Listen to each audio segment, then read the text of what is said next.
में भरते था कोई? अच्छा, साथ में ही थे।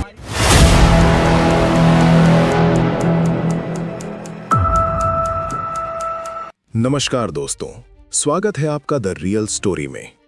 आज की कहानी है भारत के सबसे स्वच्छ शहर इंदौर की।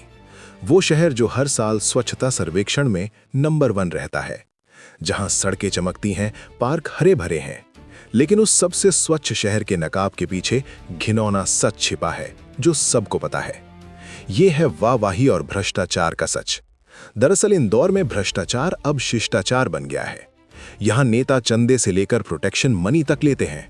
जिस नेता की चलती है, सरकारी अफसर उनकी जी हजूरी करते हैं और जनता का छोटे से छोटा काम भी बगैर पैसे के नहीं होता। यहां आम आदमी साधारण सा नल का कनेक्शन लगाने के 4 गुना पैसे रिश्वत में दे देता है। सफाई के लिए रेगुलर चढ़ावा देना पड़ता है, नहीं तो कर्मचारी काम नहीं करते। जिला प्रशासन और नगर निगम के कर्मचारी बगैर पैसा वसूले एक छोटा सा काम भी नहीं करते। स्थानीय नेता भी उन्हें संरक्षण देते हैं। ऐसे में जनता की समस्याओं पर कौन ध्यान देगा?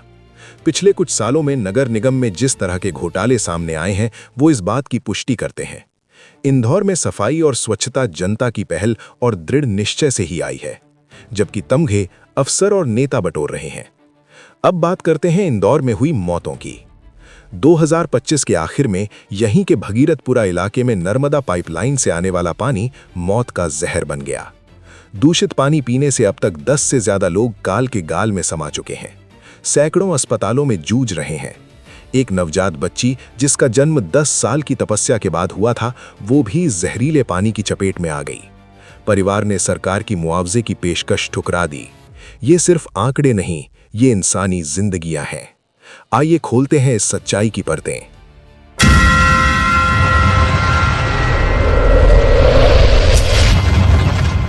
कहानी शुरू होती है 29 दिसंबर 2025 से।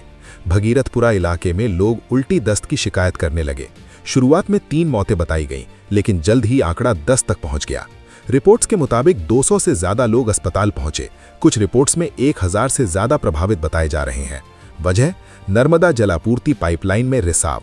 एक पब्लिक टॉयलेट के पास पाइपलाइन फट गई और गंदा सीवर का पानी पीने के पानी में घुल मिल गया। जांच में पाया गया कि पानी में बैक्टीरिया हैं जो आमतौर पर गटर के पानी में पाए जाते हैं। सेफ्टी टैंक गायब था, कंस्ट्रक्शन खराब था, लेकिन सबसे शर्मनाक बात, लोग हफ्तों से शिकायत कर रहे थे। पानी बदबूदार था, गंदा लग रहा था, लेकिन नगर निगम ने अनसुना कर दिया। लाइन पीने के पानी में डेनिस की लाइन अटैच हो रही है, मगर इसकी कोई सुनवाई नहीं हो रही। आज काफी समय से, 1.5 साल से हम लोग परेशान हैं। कंप्लेंट देने जाते टंकी पे, हमारी कोई सुनवाई नहीं हो रही है। महीनों की लापरवाही ने इस हादसे को अंजाम दे दिया। नाकारा, लापरवाह और भ्रष्ट तंत्र ने लोगों की जिंदगी को तबाह कर दिया। अब बात करते हैं जिम्मेदारों की। इंदौर नगर निगम की लापरवाही साफ दिख रही है। मेयर पुष्यमित्र भार्गव ने खुद माना कि उन्हें 10 मौतों की जानकारी है, लेकिन शिकायतों पर कोई एक्शन क्यों नहीं लिया? क्या स्वच्छता का तमगा सिर्फ अवार्ड लेने के लिए है? निगम के अधिकारी सोते रहे जबकि लोग जहर पी रहे थे। इस संकट में केंद्रीय मंत्री कैलाश विजयवर्गीय का रोल भी सवालों के घेरे में है। वो इंदौर के ही हैं, लेकिन जब पत्रकारों ने मौतों पर सवाल पूछे तो मंत्री जी भड़क गए। एनडीटीवी के एक रिपोर्टर ने सवाल पूछे तो उससे बहस हुई और उन्होंने अपशब्द कहे। फालतू सवाल और घंटा जैसे शब्दों का इस्तेमाल किया गया, जिसके बाद वीडियो वायरल हो गया। बाद में माफी मांगी, लेकिन सवाल वही रह गया। जनता मर रही है और नेता मीडिया से ही भिड़ रहे हैं। ये कैसी संवेदनशीलता है मंत्री जी? सारे लोगों को अभी तक जो रिफंड की बात कही गई थी वो भी नहीं मिला कैलाश जी, और पीने के पानी की ठीक से व्यवस्था। छोड़ो यार, तुम फोकट प्रश्न मत पूछो। नहीं फोकट नहीं, ये तो मैं तो वहाँ होकर आया हूँ। क्या घंटा हो गया है? तुम बात कैलाश जी बात ठीक से कीजिए। नहीं, शब्दों का चयन ठीक रखिए। कैलाश जी आप ढंग से बात नहीं कर रहे। फिर आते हैं मुख्यमंत्री मोहन यादव पर। 31 दिसंबर को वो इंदौर पहुंचे, अस्पतालों का दौरा किया, मरीजों से मिले, डॉक्टरों को सख्त निर्देश दिए, बेहतर इलाज सुनिश्चित करें। इस तरह की घटनाओं में किसी भी प्रकार की लापरवाही की जैसी जानकारी आएगी, हम और भी कठोर कार्रवाई करने को तैयार हैं। 2 जनवरी को हाई लेवल मीटिंग में एक्शन लिया।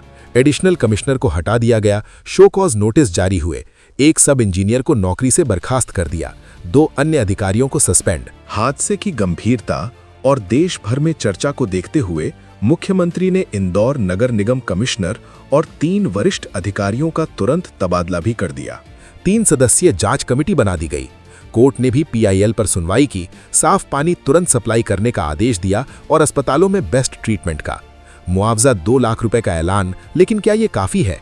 एक परिवार ने तो ठुकरा ही दिया। देखिए, डेथ कितनी हुई अभी मैं नहीं बोल सकता, क्योंकि ऑफिशियल आंकड़े डॉक्टरों से पूछने के बाद ही बताऊंगा। बाकी जिनकी भी मृत्यु हुई है उनके परिवार को हम 2-2 लाख रुपए देंगे। सीएम ने कहा कि ये दुखद है, सख्त कार्रवाई होगी, लेकिन सवाल ये कि इतनी देर क्यों?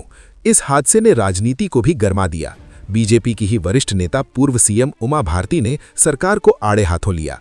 उन्होंने कहा कि इंदौर में गंदे पानी से हुई मौतें हमारे राज्य, सरकार और पूरे सिस्टम के लिए शर्मिंदगी का कलंक है। ये पाप है जो तौबा मांगता है।